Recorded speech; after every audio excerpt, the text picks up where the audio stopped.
Greetings and felicitations, YouTube. So, some sad news. I had recorded maybe about 2 hours worth of amazingness that was the very end, or what was to be the very end of my Denmark Total War Throwback Thursday campaign. And wouldn't you believe it, but all of the footage got corrupted. Oh, it was terrible. It was awful. It was bad. So I'm going to give you a quick summary of all that has happened that you may have missed. We defeated rebellions in Norway, and mostly all of the rebellions here in Hanover as well. They've currently got this little thing burning down over here. That's fine.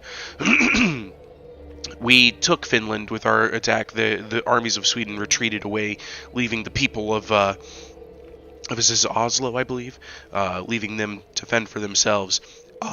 They quickly capitulated, and then I sent emissaries to Sweden to say, hey, look, if you just want to live in Karelia, that's fine by me. I can't reach you in 4 turn ends anyway.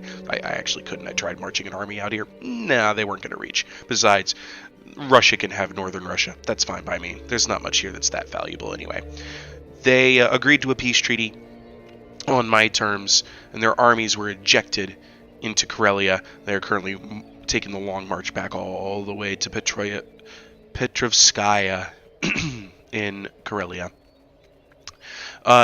In the meantime, I built another galley here at at this port at Helsingfors, and then I had my army in Oslo march out here, hop on, sail all the way to this burnt down, not even scrap pile of a port building that Austria wasn't using, marched to Königsberg in East Prussia, where the people surrendered without a fight, taking East Prussia for my Scandinavian Danish Empire without a fight. Loved that. I currently have them marching westward to try and help relieve this poor garrison at Hanover before these Hanover rebels revolt against me, since I have the support of Prussia. Speaking of the support of Prussia, I also have the support of Poland, who managed to take Breslau as well as Warsaw. And then I took my army out of Hanover and I went, what's there to be done now? What can I do? Well, you know what? I'm not at war with Sweden anymore. I have my Scandinavian Empire. I don't have enough time to settle the Americas. I'm going to march on Dresden. And I did. And it was a glorious battle, and I took it. With the assistance of Prussia, they actually sent me 3 cavalry units, 2 hussars, and a dragoon to help me take all of Dresden. And then, because I was on a roll, I blitzed straight from there to the undefended Prague, which capitulated as well without a fight. An interesting thing, if you can get a province to surrender to you without fighting for it, they'll like you. So, fun fact, that surrendered without a fight, and then Prussia moved an army up here to Dresden to protect it against the inevitable rebellions that are soon to come. You might notice my economy also ridiculous now. This is only 4 turn ends of a difference. And then I realized I was on Vienna's doorstep. There was only 1 turn end left, so I went in, besieged them, let them attack me, defeated them in that battle, where I was outnumbered 3-1. And then when I tried to take the city the next turn in the auto-resolve, it didn't favor me, and so my army retreated all the way back here to Budweis, home of Budweiser, I guess. And this is all that's left of Bernhard Oehlen's glorious, glorious charge into Central Europe. There he is. But at this stage, I'm not upset that I didn't take Vienna. Austria can be for the Austrians. They're going to have more rebellions from their angry populace clamoring for reform. And look at that. The bankruptcy of Austria is real, as they have lost all of this territory. All of Northern Europe is now Austrian free. And you think that'd be enough. You think that would be enough, but Austria had some surprises of their own. They conquered France. Paris belongs to Austria. The entire nation of France as a kingdom is no more. Which means I don't have this ridiculous French army just sitting here right outside of Reykjavik. Who would have thought? Who would have thunk? And out here in the Americas, all of the French holdings fell. Terra Nueve rebels, Acadian rebels, Ottawa rebels, Quebec became its own nation. Louisiana territory is all Quapaw rebels, and they even lost their islands out here to pirates.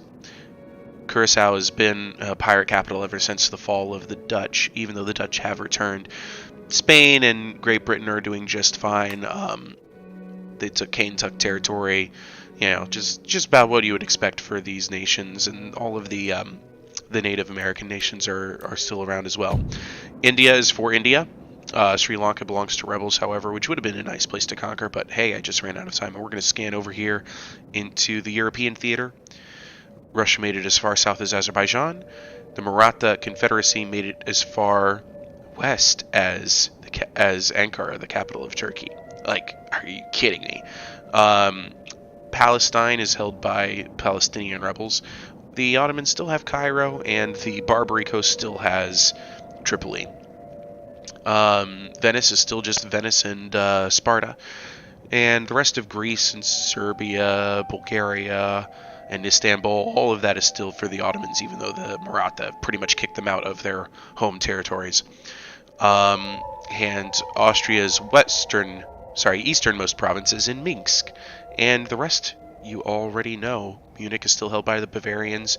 Stuttgart is still held by Württemberg. And the Genoese still have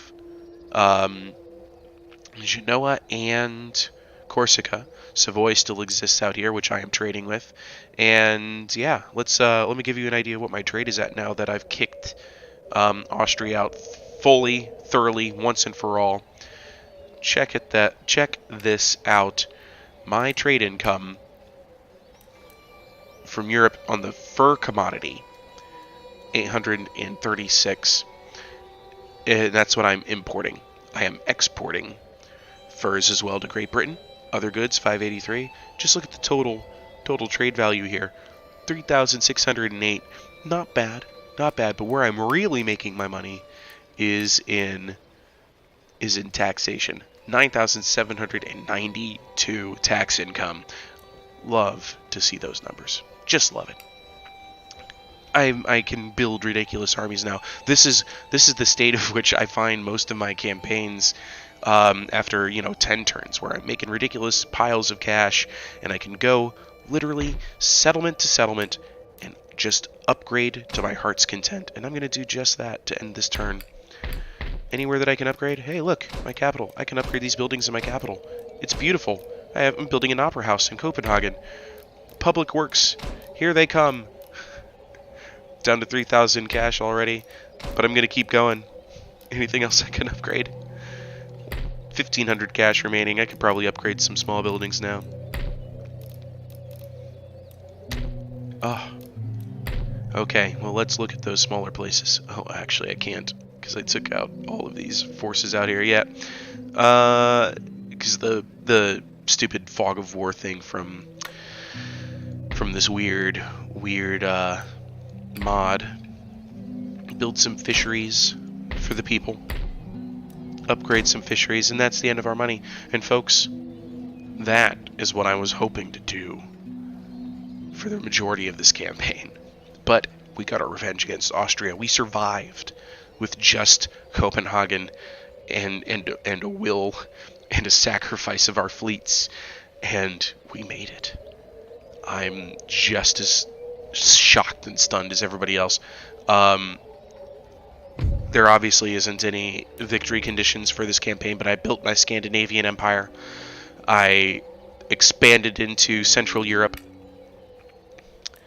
Austria is second place in prestige, defeated by the Maratha, the glory and grandeur of the Maratha. If I had to guess, I'd say I would probably end up right around Ottoman Empire, Great Britain levels of prestige. I would rate myself as in between these two.